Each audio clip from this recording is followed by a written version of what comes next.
Hi everyone, ഇന്ന് കപ്പയും മീൻകറി ഉണ്ടാക്കിയാലോ? അപ്പോൾ മീൻകറി ഉണ്ടാക്കാൻ വേണ്ടിയിട്ട് ഒരു ചട്ടി അടപ്പത്ത് വെച്ചു. അതിനകത്തോട്ട് വെളിച്ചെണ്ണ ഒഴിച്ചു കൊടുത്തു. പിന്നെ ഇഞ്ചി, പച്ചമുളക്, വെളുത്തുള്ളി, ചെറിയ ചുവന്നുള്ളി ഇതെല്ലാം കൂടി ചതച്ചിട്ട് ആ വെളിച്ചെണ്ണയിനകത്തോട്ട് ഈ ചതച്ച മിക്സ് ആഡ് ചെയ്ത് കൊടുത്തു. പിന്നെ ഉപ്പിട്ടിട്ട് നന്നായിട്ട് വഴറ്റിയെടുത്തു. അതിന് ശേഷം അതിനകത്തോട്ട് കുറച്ച് കറിവേപ്പില ആഡ് ചെയ്ത് കൊടുത്തു.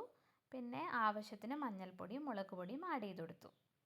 മുളക് പൊടിയൊക്കെ എല്ലാവരുടെയും കറിക്ക് ആവശ്യമായിട്ടുള്ള എരിവിനനുസരിച്ചിട്ട് ആഡ് ചെയ്ത് കൊടുക്കണം.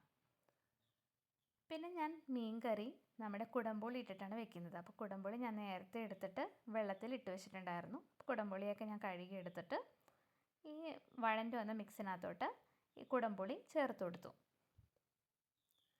ഇനി ഇതിനകത്തോട്ട് നമുക്ക് നമ്മുടെ മീൻ കുക്കായി വരാൻ വേണ്ടിയിട്ട് ആവശ്യമായിട്ടുള്ള വെള്ളം ഒഴിച്ചു കൊടുത്തു.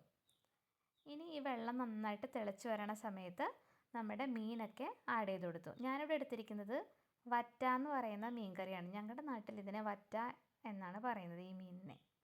നിങ്ങളുടെ നാട്ടിൽ എന്താണ് ഈ മീനിനെ പറയുന്നത്? പിന്നെ അതിനകത്തോട്ട് ആവശ്യത്തിന് ഉപ്പും കൂടിയും ചേർത്തിട്ട് മൂടി വെച്ചിട്ട് നന്നായിട്ട് വേവിച്ചെടുത്തു. ഇനി അതിനകത്തോട്ട് ഞാൻ കുറച്ച് തേങ്ങാപ്പാൽ എടുത്ത് വെച്ചിട്ടുണ്ടായിരുന്നു. തേങ്ങാപ്പാലും കൂടി ഒഴിച്ചു കൊടുത്തപ്പോഴേക്കും നമ്മുടെ നല്ല സൂപ്പർ മീൻ കറി ഇവിടെ റെഡിയായി കഴിഞ്ഞു. കണ്ടോ? നല്ല സൂപ്പർ മീൻ കറിയാണ്. പിന്നെ ഞാനും കുറേ നാൾക്ക് ശേഷമാണ് നാട്ടിൽ നിന്ന് ബാംഗ്ലൂർക്ക് വന്നേ പിന്നെ അങ്ങനെ വറ്റ മീനൊന്നും ഞാൻ കഴിച്ചിട്ടില്ല എന്ന് തോന്നുന്നത്. ഇത്തവണയാണ് ഞാൻ കഴിക്കുന്നത്. കുറേ നാൾക്ക് ശേഷമാണ് ഈ മീൻ കറി കൂട്ടിയത്. നല്ല ടേസ്റ്റ് ഉണ്ടായിരുന്നു മീൻ കറിക്ക്. പിന്നെ ഞാൻ അതുപോലെ കപ്പയൊക്കെ വേവിച്ചെടുത്തായിരുന്നു. അപ്പോൾ ഒരു പാനിനകത്തോട്ട് വെളിച്ചെണ്ണ ഒഴിച്ചിട്ട് കടുകൊക്കെ പൊട്ടിച്ചു.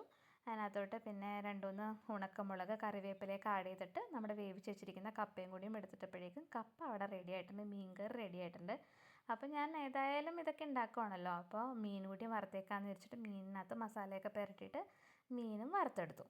ഇനി ഞങ്ങളുടെ പാച്ചുവിനെ നമ്മുടെ ഈ കപ്പയോടൊപ്പം ചമ്മന്തി കഴിക്കാൻ വേണ്ടിയിട്ട് നമ്മുടെ മുളകും ഉള്ളിയും കൂടി ചേർത്ത് ചമ്മന്തി കഴിക്കാൻ വേണ്ടിയിട്ട് അവന് ഇഷ്ടമാണ്.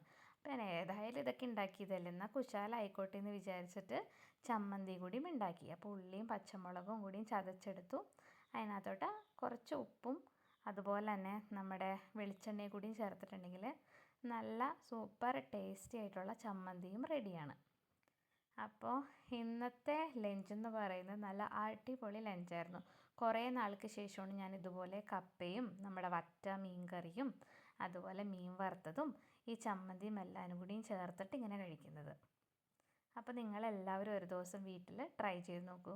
പിന്നെ ഞാൻ ഇപ്പോൾ പറഞ്ഞില്ലേ കുറേ നാളുകൾക്ക് ശേഷമാണ് നാട്ടിൽ നിന്ന് വന്നപ്പോൾ ഞാൻ അങ്ങനെ ഈ വറ്റമീൻ കഴിച്ചിട്ടില്ലെന്നാണ് എൻ്റെ ഒരു ഓർമ്മ. അപ്പോൾ ഇപ്പോഴാണ് ഞാൻ കഴിക്കുന്നത്. നല്ല ടേസ്റ്റ് ഉണ്ടായിരുന്നു. അപ്പോൾ എല്ലാവരും വാങ്ങി ട്രൈ ചെയ്തു. Okay, thanks for watching.